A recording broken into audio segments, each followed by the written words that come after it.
I turned 27 in a glass-walled restaurant high above Chicago, the city lights rippling on the river below like gold threads pulled through dark silk. The Slate was the kind of place where even the air felt expensive, where waiters glided instead of walking, and every glass seemed polished by invisible hands. My mother, Diane, sparkled in a fitted gold dress that reflected the chandelier light like she'd rehearsed it. My father, Richard, looked sharp and unreadable, the same expression he wore in boardroom photos framed around the house. My grandfather, Walter Pierce, sat at the head of the table, straight-backed and calm, his old-fashioned dignity cutting through the glitter. We had finished our entrees when the waiter placed a slender bottle of champagne beside Walter's glass. He raised his flute with that steady authority only he possessed. "To our girl," he said warmly, his voice firm enough to quiet the low hum of conversation around us. "To her success, her future, and to the trust that makes the climb a little easier." I smiled automatically, the way I always had at family dinners, grateful, polite, invisible. Then his words reached me. "The trust?" I blinked. My fingers went cold around the glass stem. "What trust, Grandpa?" The question landed like a stone. Forks froze halfway to plates. The violinist in the corner hit a sour note and stopped. My mother's expression faltered. My father's hand tightened on his napkin until it wrinkled. Walter's eyes moved between them, sharp and unflinching. "The one I established for you when you were 9, he said slowly, like explaining something that should have been common knowledge. $3,400,000, held in an irrevocable trust until your 21st birthday. Managed by a trustee in Boston. Audited every year. You've never drawn from it." I was proud of that. But I thought, now that you're older, you should know what you have. $3,400,000. My ears rang. The chandelier shimmered too bright, too hot. I searched my mother's face for some kind of surprise or joy. There was none. Her fingers tightened on the stem of her glass, the diamond bracelet on her wrist trembling with the movement. My father's throat moved like he'd swallowed something sharp. I looked from one to the other, replaying years of late bills, excuses, and "money's tight right now" speeches. The Lakeview house they'd stretched for. The Porsche that replaced Dad's old sedan. The Aspen trip, they said, was sponsored through his company. My gaze dropped to the faint outline of car keys under his napkin. "Mom? Dad? Where is it?" Diane forced a small, fragile smile. "Sweetheart, you know how life goes. There were costs. Your schooling, that first house, the foundation dinners your father needed to attend. We had to be strategic about timing." Strategic. Walter's voice cut across hers, quiet but edged like a blade. Strategic is not the same as stealing. The waiter appeared at that precise moment with a birthday cake, candles flickering. Nobody sang. The flames danced in the silence, throwing moving shadows over faces I thought I knew. I kept my tone steady, though my heartbeat thundered. "Grandpa, can I see the documents?" He hesitated only a second before pulling a slim leather folder from his briefcase beside the chair. He slid it across the white linen. The weight of it felt heavier than the years between us. I placed a hand on it, tracing the embossed initials, WP, on the corner. When I looked up, my parents couldn't meet my eyes. I thought of the jobs I juggled through college, the marketing internship by day, the cafe shifts at night. I thought of every "be patient, darling, your time will come" text from my mother. And the bitter irony hit me. My time had already come, but they'd spent it. I stood, steadying my glass before speaking. "We're going to finish dinner," I said, my voice calm in a way that frightened even me. "We'll smile for the waiter. But tomorrow morning, we find out exactly what was taken line by line." Diane's face paled. "Lauren, that's not necessary." Richard reached for her wrist. "Sit down," he muttered, his voice low but trembling. Walter looked at me with something between sadness and pride. "You remind me of your grandmother," he said quietly. The candles wavered as the air conditioning hummed through the room. I looked at the smoke curling above the frosting, thin and uncertain. I'd spent my whole life trying to keep peace in a family built on image. Expensive cars, manicured lawns, holiday cards that looked like advertisements for perfection. But now I saw the cracks behind every photo. Outside the tall windows, the city moved on, unaware that a family was quietly coming undone above its lights. Tour boats drifted down the dark water, their spotlights painting silver stripes across the river. Inside, we sat in a silence so sharp it could slice glass. I thought of all the birthdays before this one, of my mother's rehearsed compliments, my father's careful distance, the way I'd always felt like a guest in my own life. And I realized something that chilled me more than anger ever could. They hadn't stolen just the money. They'd stolen my trust, my belief that blood meant safety. When the waiter finally came back to clear the plates, I smiled faintly. "Thank you," I said. My voice didn't shake. "Happy birthday," he murmured, unaware of the war that had just begun at his table. I blew out the candles. The smoke rose in soft curls, fading into the glow of the chandelier. The sound of clinking glass returned around us, laughter from other tables filling the air again as though nothing had happened. But everything had changed. That night, when I got home to my small apartment overlooking Clark Street, I placed the leather folder on my desk. I didn't open it yet. I just stared at it, tracing the edge with my thumb. Somewhere between the silence and the lies, I'd stopped being the daughter who looked away. Tomorrow, I would become the woman who demanded answers. And as the city lights flickered through the blinds, I whispered to the dark, "Happy birthday, Lauren. Let's find out what they took." By morning, Chicago felt different.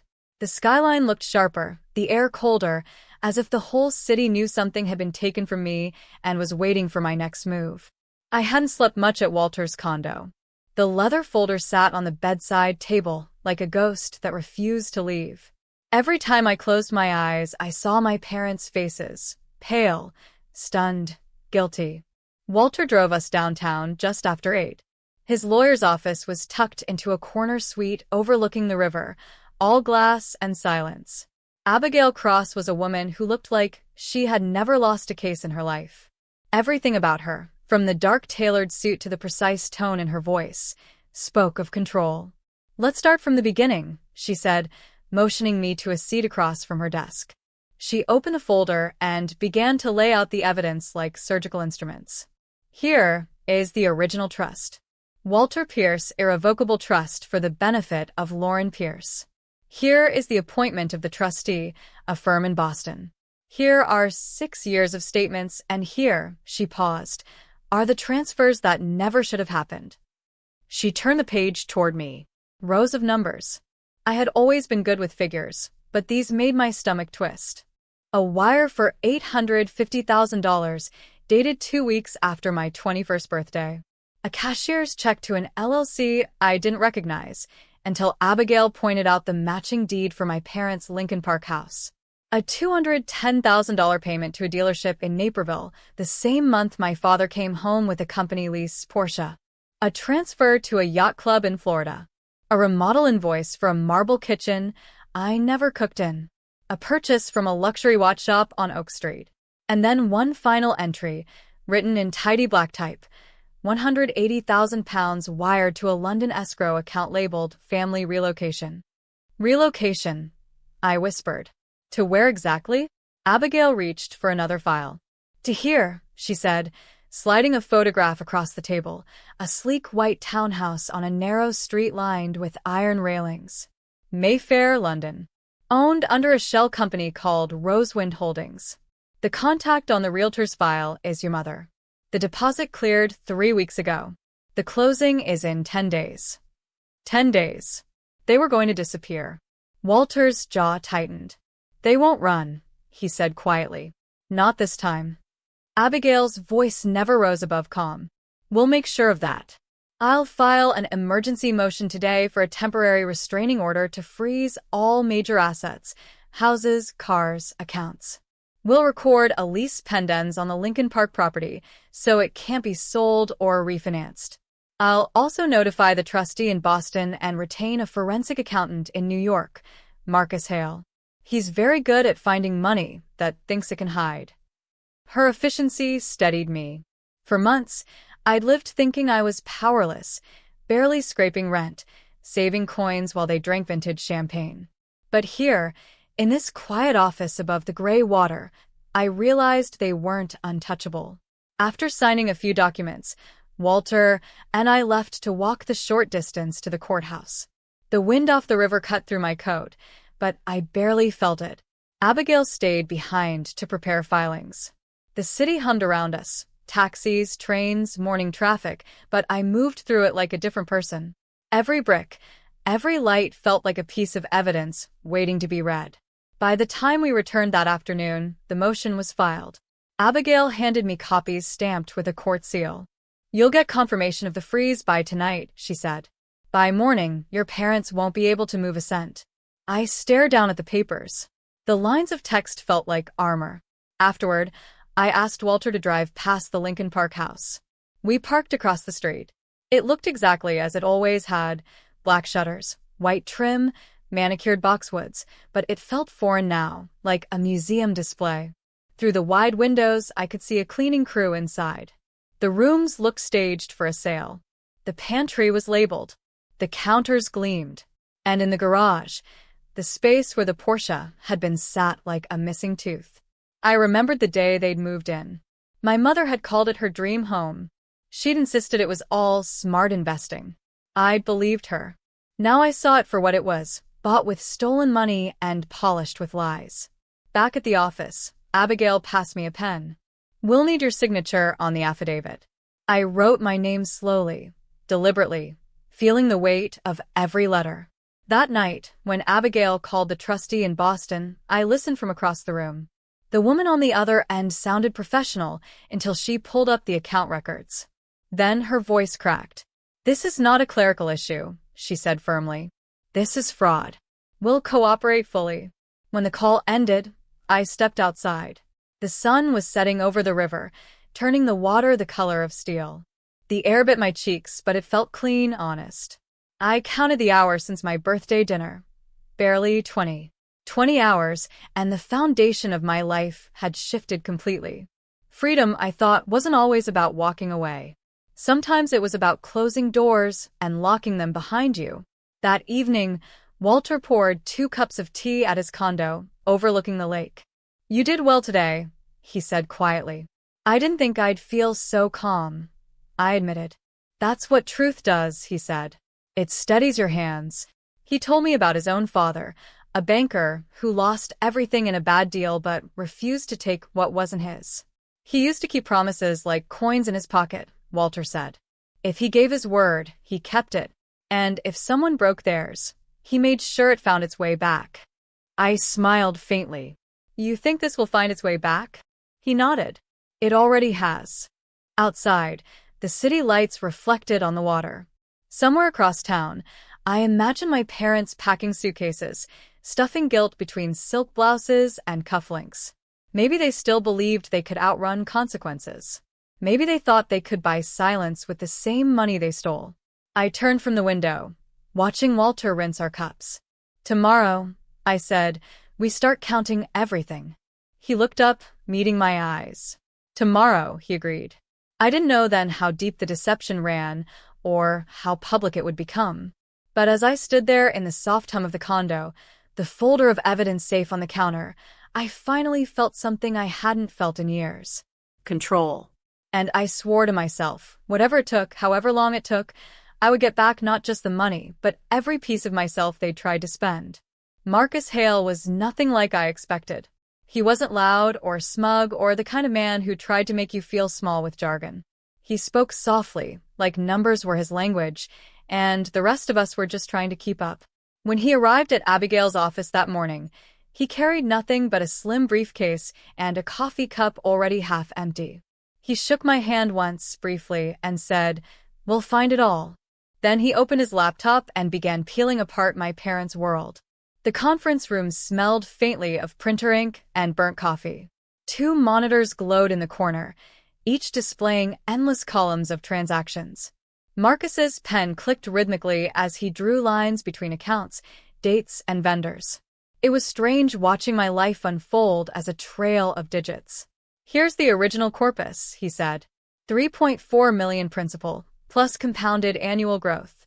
Here are the legitimate distributions. None. Here's the day it should have vested to you. And here, he circled a column with his pen, is the day your parents began their spending spree. He said spree, without judgment. It sounded clinical, like diagnosing a disease. He clicked once, and the pattern bloomed on the screen like a spiderweb. The Lincoln Park house. The Porsche. The Aspen Chalet rental I remembered from their winter photos. My mother in white boots. My father in a cashmere coat. A diamond necklace I'd seen in a gala picture on her Instagram, captioned earned, not given. Monthly payments to a shell company in London. And finally, a series of transfers to a storage unit in Boston. Storage units are interesting, Marcus murmured. People hide the strangest things. Art, jewelry, records, sometimes just guilt. The judge signed the temporary restraining order at noon. Abigail's clerk hand-delivered it to the county recorder. By 2 o'clock, the house was frozen. By 4, the dealership had received notice. By 5, every account linked to my parents' names had been placed under legal hold. I learned something important that day. The law doesn't always move loudly. Sometimes it moves like a shadow, quiet but absolute. At 6, my phone rang. My mother's name flashed across the screen. I almost let it go to voicemail, but curiosity won. I stepped to the window and answered. Lauren, sweetheart, she began, her voice syrup-smooth, the tone she used when she wanted to sound reasonable. This has gotten out of hand. Your grandfather didn't explain how trusts work. We were safeguarding the fund until you were ready. Your father had a few business setbacks, that's all. We'll fix this together if you just stop this circus. I stared out over the city as dusk bled through the buildings, the river turning black beneath the streetlights. My reflection in the glass looked calm, but my pulse was hammering. You bought a house with that money, I said evenly. You bought a car, a yacht membership, and a London apartment. You called it strategy, but it's theft dressed up in family language. I'm done pretending it's anything else. She hesitated. Your grandfather is poisoning you against us. I almost laughed. No, Mom. You did that yourselves. The line went dead. When I turned, Walter was watching me from the doorway. He took the phone from my hand and plugged it into the charger without a word, as if hanging up on your parents was just another part of business. A few minutes later, Marcus reappeared with a printout in hand. We found the storage unit, he said. Boston. It's under the name of the same shell company, Rosewind Holdings. And there's a pending cashier's check for £180,000 that hasn't cleared yet. We'll alert the bank in London first thing tomorrow. That'll cut off the overseas move before it starts. Good, I said quietly. Let them feel what empty looks like. Abigail arrived not long after, carrying a leather folder and her usual calm. The sheriff served the Lincoln Park property this afternoon, she reported. Locks changed, property tagged. The Porsches are already in custody at the impound facility. The yacht club suspended privileges. Your parents are officially barred from removing or selling anything. She flipped a page. We also found a second condo in Boston under the same LLC. It was under contract for sale. We stopped the closing. I tried to imagine them coming home to locked doors and frozen accounts, the perfect life they built on lies suddenly stripped to the studs. I thought I'd feel triumph, maybe satisfaction. Instead, I felt something colder. Not hatred, clarity. Do we know what's in the storage unit? I asked. Not yet, Marcus replied. But based on the payment amounts, it could be art or valuables. Maybe something they were planning to move offshore. He said it like a man listing weather conditions. But I heard what he didn't say. They were ready to vanish.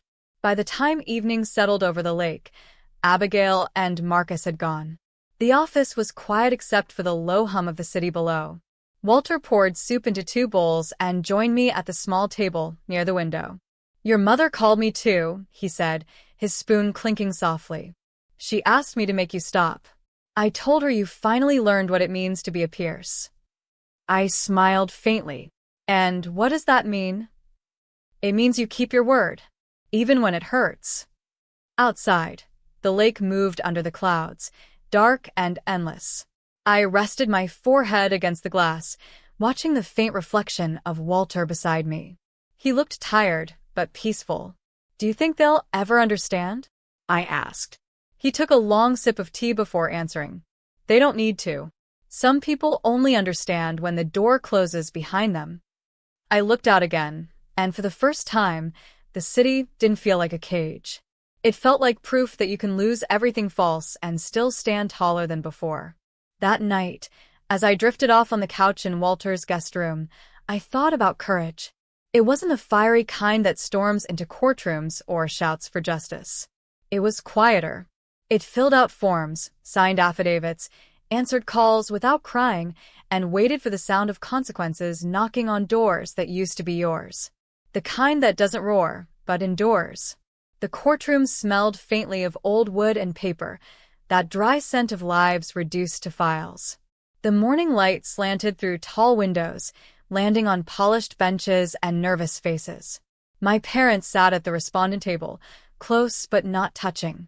Diane wore black, her hair pinned too tightly. Richard looked older, his eyes sunk behind the kind of calm that comes from denial, not peace. I sat with Walter on one side, and Abigail on the other. Her briefcase was open, filled with color-coded folders and highlighted exhibits. The judge, a woman in her 50s with silver-streaked hair and the sharp patience of someone who'd heard it all, called the case. Pierce versus Pierce. Petition to impose constructive trust. Abigail rose. Her voice carried the calm certainty of truth wrapped in law. "Your Honor, we will show that the respondents misappropriated a trust established for my client when she was 9 years old. The amount was $3,400,000, managed by a Boston trustee. Over a period of 6 years, her parents depleted it entirely to fund their personal purchases, a home in Lincoln Park, a Porsche, luxury jewelry, international real estate, and various leisure expenses. My client seeks restitution, legal title, and the restoration of all traceable assets." She moved through the evidence like a pianist through scales, precise, sure, practiced. Deed records. Wire transfers. Receipts with my father's signature. Photos from social media showing the same necklace that appeared on the jeweler's invoice. A yacht club membership. The London apartment deed is registered to the same shell company as the Boston condo. Every page landed with quiet weight. When my parents' attorney spoke, his words tried to paint a picture of misunderstanding. They were holding the funds temporarily, he said. Their daughter was young and inexperienced. The purchases were investments. Family investments. The judge raised one eyebrow. "In a Porsche?" The courtroom rustled. Diane shifted in her seat, whispering to the attorney. Richard stared at the table. When it was my turn to speak, my throat tightened. I stood anyway. I believed my parents when they said money was tight. I worked 2 jobs. I skipped vacations. I thought I was being responsible while they were being generous. I turned toward them. But that money wasn't theirs to manage. It wasn't a family gift or a safety net. It was my future, and they spent it pretending they knew better. Silence followed. Then the judge spoke, her tone measured. "This court finds substantial evidence of breach of fiduciary duty, fraudulent transfer, and intentional concealment. I am imposing a constructive trust over the Lincoln Park property, the Boston condominium, the Porsche, the jewelry, and the remaining funds in the Mayfair account. All sales proceeds are to be returned to the petitioner's account. Counsel's fees are approved. Review hearing in 30 days. The gavel struck. Just like that, the air shifted. By afternoon, I held the keys to the Lincoln Park house. The sheriff handed them to me outside the courthouse, a small silver bundle with a paper tag still attached. Walter stood beside me, sunlight glinting off his glasses. "You kept what was yours," he said simply. Inside, the house felt like a museum of false beginnings. The marble counters gleamed. The scent of my mother's perfume still lingered faintly in the hall. Upstairs, the closets were empty except for a few hangers swinging like ghosts. I stood in my old room, same window, same pale blue walls, but the air was lighter now, as if the house itself was relieved. In the garage, there was nothing but the shadow of the Porsche's tires on the floor. I touched the cold cement and whispered, "You can keep the car. I'll take the piece." A week later, Abigail arranged the sale of both properties. The Porsche went first. The necklace was sold through an auction house downtown. The Mayfair apartment closed within days. The proceeds were wired directly into my restored trust account. Watching each deposit appear was like watching years of silence unwind, piece by piece. Walter came by every evening. We ate dinner at the kitchen island, this time on paper plates instead of fine china. "You know," he said one night, "freedom doesn't look like wealth. It looks like the ability to walk away and not flinch." He was right. When the last asset cleared, I sold the Lincoln Park house. The closing was quiet, just me, the buyer, and the notary. I walked through the empty rooms one last time, letting my footsteps echo. No anger, no triumph. Just release. With part of the money, I bought a smaller brick home in Lincoln Square, one with a porch, sunlight in the mornings, and creaking floors that told the truth. I furnished it slowly, second-hand pieces, nothing that shouted. I framed one photo, Walter and me on the courthouse steps, smiling like two people who had seen the worst of love and still believed in its better versions. My parents sent one email. Diane wrote, "We're sorry. Families make mistakes. Please forgive us." I replied with a single line. "Forgiveness is not a return policy." Then I archived the thread. By summer, the last traces of the case were settled. Abigail sent a final report, and the account was restored with interest. Marcus emailed a short note. "All clear. Every dollar accounted for." That night, I sat on my porch watching the streetlights flicker to life. A breeze carried the smell of rain and lilacs from a neighbor's yard. I thought about how, just months before, I had been sitting in a glass restaurant pretending my family was whole. Now I had something better, something honest. Freedom wasn't grand. It didn't sparkle or demand applause. It came quietly, like exhaling after holding your breath too long. When Walter visited the next day, he brought the same leather folder that had started it all. Only now it was empty. He placed it in my hands with a small smile. "Keep it," he said, "as proof that paper cuts can heal." I laughed softly, tucking it into a drawer. Sometimes, when the city hums at night, I still think of that dinner, the champagne, the silence, the question that changed everything. But the pain fades, replaced by something steady. Gratitude, maybe. Or the simple knowledge that I walked through the fire and came out carrying only what mattered. Not revenge. Not even victory. Just peace. And when I turn the porch light on each evening, it's not for anyone waiting outside. It's for myself, a reminder that even in darkness, I am finally home.